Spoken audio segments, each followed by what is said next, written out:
Bienvenue dans cette nouvelle revue de moi-même Jetfire. Cette fois-ci, ça va être Predacon Bruticus Universe, qui est un repeint de Scourge. Scourge Ultra Class qui est sorti dans la gamme Cybertron, qui a des couleurs qui ressemblent, mais plus comme ça. Et justement, je vais vous comparer avec la version Legend Class. Ça, c'est une version Ultra qui coûtait une quarantaine de dollars, qui sont électriques. Et ça, c'est la version Legend Class, qui sont une version souvent d'un jouet plus gros en plus petit et plus simple à transformer, idéal pour les enfants. Et justement, il y a ce son et lumière que je viens de vous montrer, qui est son seul son. La lumière sort bien entendu de la tête. On voit aussi à travers le signe. Signe Predacon de Beast Wars ici sur le torse. C'est assez spécial. C'est pas, ce personnage-là, je sais pas s'il apparaît dans les BD Universe qui est sorti une couple d'années. C'est juste que je l'ai payé pas extrêmement cher, puis que ça reste quand même une bonne figurine qui est quand même correcte. Moi, je l'ai acheté surtout en hommage à Hungre, parce qu'il faisait mon Hungre classique. Pour ceux qui ne savent pas c'est qui, c'est un des Thor Orcons qui forme Abominus dans G1. Et je trouvais que c'était un dragon en deux têtes, et j'aimais bien aussi sa gimmick, justement. Il y a sa gimmick de deux têtes. Comme ça, qui apparaît ici comme ça, comme lanceur de flammes, comme dans la série, et ça faisait deux têtes avec une tête, et je trouvais que c'était un clin d'œil. Il y a eu bien entendu, justement, encore plus pour une raison de plus de l'acheter, il y avait une version de Scourge Legend que je viens de vous montrer, qui avait sorti avec les couleurs des couleurs de Hungre G1. Donc, si Hasbro ont vu ça de même à l'époque, pourquoi pas j'ai acheté celle-là. Bien entendu, depuis que j'ai vu la Abominus, et peut-être qu'un jour Hasbro vont faire une suite de Combiner Wars des combineurs. J'en ai plus de besoin de cette figurine-là. Tout simplement. La clé la clé cyberclé, c'est la même affaire que les vertes de la planète de jungle, mais c'est violet, avec un petit peu encore du argenté autour et du brillant au milieu. Bref, c'est quand même très bien.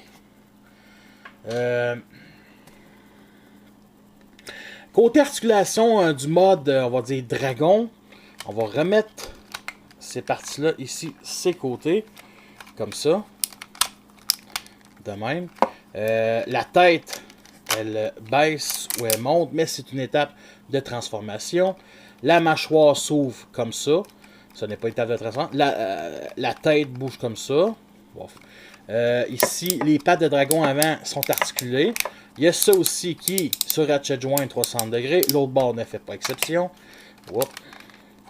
Les pattes arrière ici, du Ratchet Joint, il peut tourner 60 degrés, mais à cause de la patte avant, il ne peut pas. Articulation ici, au genou, articulation ici comme ça, et les pieds peuvent tourner 60 degrés. Bref, c'est quand même très bon. Il y a aussi la queue qui peut se manier comme ça, qui devient son arme, sa grosse masse, en mode robot. Maintenant, commencer en transformation, et on va commencer bien entendu par les jambes, et on va enlever cette super grosse masse. Mettre ça vers l'avant. Et ce qu'on doit faire, c'est lever ces parties-là comme ça. De même. Comme ça. Les talons, les pièces de talon, on les monte pour former justement le talon en mode robot. On place les pièces de dragon comme ça vers le haut pour former le gros robot. Et oups, nous changeons d'étage. Bon, maintenant, ce qu'on doit faire, c'est la fourche. Ici, on doit la rentrer comme ça. Les bras, on les met 90 degrés vers nous. Comme ça. On déplace vers l'extérieur les cornes. On détache cette partie-là. Pas détache, mais on soulève cette partie-là. Et on vient peser sur la patte. Et on ramène justement la petite partie. Et nous avons déjà un bras. L'autre bord ne fait pas exception. Comme ça. Parfait. Ici, on doit remettre ça comme ça. Mettre pour former la fourche et la tête. On la ramène ici comme ça. Et on sort la tête du robot. Et nous avons notre Predacon Bruticus, qui a vraiment un nom bâtard. J'aime mieux dire Scourge que lui.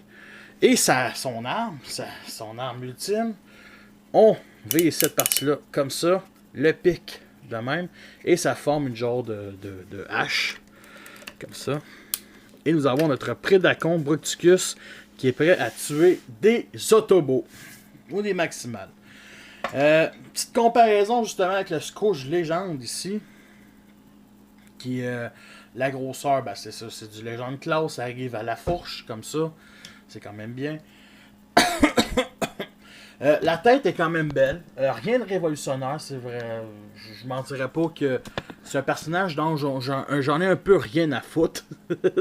Non, mais sérieusement, il est quand même badass. Faut l'avouer, il est quand même gros. Tu sais, c'est pas du leader class, mais ça rejoint pas mal. J'aime les cornes. Et bien entendu, la fameuse clé, on la remet où est-ce qu'elle doit être. Ici, comme ça. Pour sortir ces deux dragons-têtes qui forment des lance-roquettes à épaules. C'est de la manière dont je vois ça. Comme ça. Ça lui donne un look encore plus agressif. Il peut pas tourner vraiment sa tête à droite ou à gauche. C'est ce qui empêche de voir. Mais au moins, s'il est tout seul, il y a deux de ses têtes qui peuvent y parler pour y réconforter ou quelque chose du genre. Côté articulation, la tête est 360 degrés.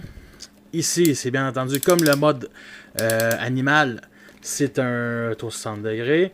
C'est du ratchet joint. Ici, 360 degrés, justement aussi. La main, absolument rien. On peut se déplacer comme ça, mais vous avez compris que c'est une étape de transformation. Et là, il faut vraiment remettre ces parties latérales comme du monde. Ici, bien entendu, ratchet joint. Peut s'écarter quand même. Articulation aussi, comme le mode animal. La posabilité est vraiment, vraiment très bonne. Est-ce qu'on peut faire une pause d'attaque?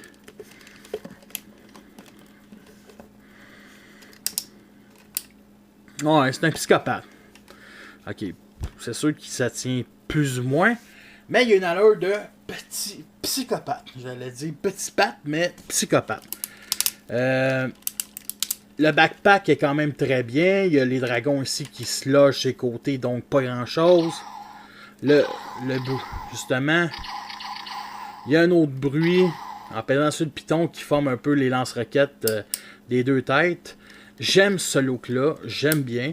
Est-ce que c'est une figurine qui en vaut la peine? Sérieusement, moi je l'ai acheté pour un Hunger classique, qui n'est pas un Hunger que je vais sûrement finir par acheter peut-être en compagnie tiers ou j'attends bien entendu la version Combiner Wars dans une couple d'années. Sérieusement, il est bien. Si vous aimez les dragons, il existe bien entendu une couleur un peu plus rouge comme Scourge, comme je vous avais montré, comme le Legend Class. Et ces couleurs-là qui sont quand même bien. Puis il y a une couleur bleue. Bleu pâle avec un bleu gris pâle encore pire. Mais je vous recommande vraiment plus la version Scourge ou celle-là des dragons. Sérieusement, si vous n'aimez pas les dragons, ça vaut pas la peine. Mais c'est vraiment une belle créature mythologique. C'est une figurine que, en ce moment que j'ai posté sa revue, est déjà vendue. Que j'ai bien aimé, mais que le personnage, j'en ai un peu rien à foutre. Fait que sur ça, je vous laisse et à la prochaine.